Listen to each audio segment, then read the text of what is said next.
Hello বন্ধুরা, তোমরা সবাই কেমন আছো? আশা করছি সবাই ভালো আছো। আমিও খুব ভালো আছি। সকাল সকাল রেডি হয়ে যাচ্ছি হাসপাতালে। আজকে কিন্তু আমাদের বাড়িতে প্রচুর কাজ আছে, কারণ আমাদের রান্নাঘর ভেঙেছে। আমরা আর কি রান্নাঘরটা ভালো করছি, আর তোমাদেরকে অনেক আগেই বলেছি, মানে অনেক আগের ব্লগ ভিডিওতে বলেছি যে আমরা রান্নাঘরটা ভাঙার আর কি প্ল্যান করছি।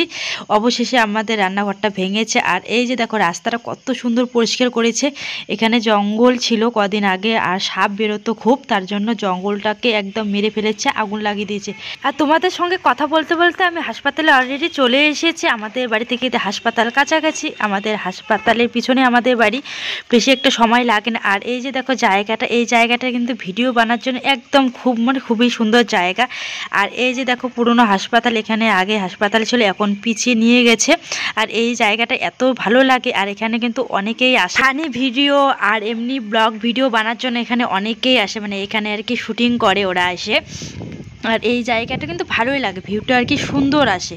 আর এই হাসপাতালটা দেখে একদম পুরো আর কি ভূতের বাড়ি মনে হচ্ছে। অনেক দিন থেকে হাসপাতালটা বন্ধ, মানে সামনের রুমগুলো সব বন্ধ। আর এই গাছ থেকেই কিন্তু একটা ছেলে মারা গিয়েছে, এখানে পাকায় পড়ে একদম। এটা হচ্ছে জামের গাছ, জাম গাছ থেকে পড়ে আর কি মারা গিয়েছে 2023 সালে। হাসপাতালে আসলে কিন্তু এই কথাটা মনে পড়ে। গাছটা কিন্তু বেশি একটা বড় না, পাকার মধ্যে পড়েছে বলে আর কি মারা গিয়েছে। আর খুবই খারাপ লাগে আর কি, একটা ছেলে বাচ্চা মারা গিয়েছে। আর এই যে দেখো, এদিকে বাজারে যাওয়া যায় আর কি। আর এই জায়গাটা আগে খুবই নোংরা ছিল, সবাই এসে আর কি ইস্যু করতো। এখন আর কি জায়গাটা পরিষ্কার করেছে, তার জন্য এখন লোকজন এদিকে আসতে পারে, তাড়াতাড়ি আর কি আসতে পারে, শর্টকাট হয় এদিকে আসলে। আর এই যে নতুন হাসপাতাল, আর তোমাদেরকে তো নতুন হাসপাতাল আগের ব্লগ ভিডিওতে আমি দেখিয়েছি। আর জাম গাছ থেকে যে মারা গিয়েছে একটা ছোট্ট ছেলে বাচ্চা, সেটাও আগে ব্লগে মানে বলেছিলাম, তোমরা হয়তো অনেকেই দেখোনি ব্লগ ভিডিওটা। আর এটা আর কি নতুন করে হাসপাতাল করেছে আর কি। তো এই যে দেখো, এখানে প্রেশার মাপা হচ্ছে, আমি অনেক আগে এসে পড়েছি। আর বন্ধুরা, আমি কিন্তু লাইনে এসে এই কাকিমার পরে আমি ভিডিও করার জন্য সামনে এসেছি। আর একটু আগে কিন্তু এই ঠাকুমাটা এত হাসিয়েছে, কি বলবো। ডক্টর বলেছে কি হয়েছে, আর ঠাম্মাটা বলছে যে থ্যালথ্যালা পায়খানা হয়েছে। ডক্টর তো কোনোভাবেই বুঝে নিচ্ছে কি হয়েছে। তারপর যখন বুঝেছে, এত সবাই মিলে হেসেছে, কি আর বলবো। আমারও খুব তখন হাসি পেয়েছে। আর হেসে কি হবে, বুড়ি মানুষ এইরকম তো হবেই। আর এই যে দেখো, আমি ওষুধ নিয়েছি, অনেক লাইন পেরিয়ে তারপরে ওষুধ পেয়েছে। আজকে একটু ভিড় হয়েছে। আর এই যে দেখো, অনেকগুলো ওষুধ দিয়েছে, আর একটা মানে লিখে দিয়েছে, ওটা আর কি আনতে হবে। এই যে দেখো, পড়ে গেল, বারবার টুকে নিচ্ছি। এই যে লিখে দিয়েছে, এই ওষুধটা আর কি নিতে হবে। গাইস, এখন তাড়াতাড়ি বাড়িতে যেতে হবে। বাড়িতে গিয়ে আমার রান্না আছে। আর আজকে আমাদের বাড়িতে মাটি আর কি তুলবে ঘরের মধ্যে 5-6 জন, ওদের আর কি রান্না করতে হবে। আবার আমরা খাবো, তার জন্য রান্না করতে হবে। আর কি হয়েছে সেটা তো তোমাদেরকে বলিনি, আমার আর কি স্কিন সমস্যা হয়েছে, তার জন্য ডক্টর বলেছে 1 মাস খেতে হবে, একদিনও একটা ওষুধ বাদ দেওয়া যাবে না। তার জন্যই আমি 1 মাস পর পর আর কি আসছি, 2 মাস ধরে, কিন্তু এখনও ছাড়িনি। বলছে যে এখান থেকে ওষুধ খেলেই সেরে যাবে, আর অনেকটাই কমে গেছে। আর কি হয়েছে তোমাদেরকে পরে বলবো। বন্ধুরা, ভেবেছি ফুচকা খাবো, কিন্তু মনেই নেই, আমি টাকা আনিনি। বাকি খাওয়া যাবে, কিন্তু আবার বাকি খাবো ভালো লাগে না। চাবো যে বাকি খাবো, যদি দোকানের মধ্যে ভিড় হয় কেমন লাগবে না বলতে, তার জন্য খাবো না। পরে তোমাদের দাদাভাইকে বলবো নিয়ে যেতে। তো বন্ধুরা চলো, পরে দেখা হচ্ছে তোমাদের সঙ্গে। গাইস, বাড়িতে এসে সোজা কাজে লেগে পড়েছি। আগে তো রান্নাটা কমপ্লিট করে ফেলেছি, মানে আমাদের রান্না করেছি, ওরা নাকি রাত্রে খাবে।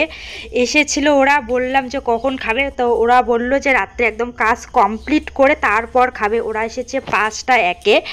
আর এই যে দেখো, আমি এখানে আগুন লাগিয়ে দিয়েছি, কিন্তু কোনো কাজ হয়নি। ভেবেছিলাম যে ওই গর্ত থেকে মাটি তুলবে, কিন্তু এখানকার আগুন এখনও নিভে যাচ্ছে না, জল দিয়েছি তবুও। তার জন্য এই সাইড থেকে আর কি মাটি তুলছে, এই যে দেখো। আর ওইখানে কিন্তু এখনও একটু একটু আগুন আছে। আর এখন বাজে রাত 9টা। আর ওদেরকে বললাম খেয়ে নাও, খেয়ে নিলে আমিও একটু ঘুমোতে পারবো। আর সারাদিন হাসপাতালে রান্না বান্না করে একদম পুরো ঘেমে গেছি। ওদেরও রান্না কমপ্লিট হয়ে গেছে, ওরা বলছে এখন খাবে না, কাজ কমপ্লিট করবে তারপর খাবে। আর ওদের কাজ শেষ হতে কিন্তু 12টা 1টা বেজে যাবে। এখনও আর কি ঘরে আর কি মাটি তুলানো হয়নি। আর ওদেরকে বলা হচ্ছে তাহলে কালকে সকালবেলা করবে, ওরা নাকি একবারে কমপ্লিট করবে। আর ওদেরকে কিন্তু ঠিক করে দিয়েছে, আমাদের ঘর আর কি মাটি তুলে দেবে, আমরা 2000 কি 1500 টাকা দেবো, এরকম ঠিক হয়েছে। আর খাওয়া দাওয়া তা ওরা বলছে একদিনের কাজটা কমপ্লিট করি। তো গাইস দেখো এখানে কিন্তু অনেক বড় গর্ত হয়ে গেছে, মানে একদম ওরা ডুবে যায় আর কি। প্রথমে তো সমান ছিল, তারপরে একদম পুরো একদম গর্ত হয়ে গেছে অনেক বড়।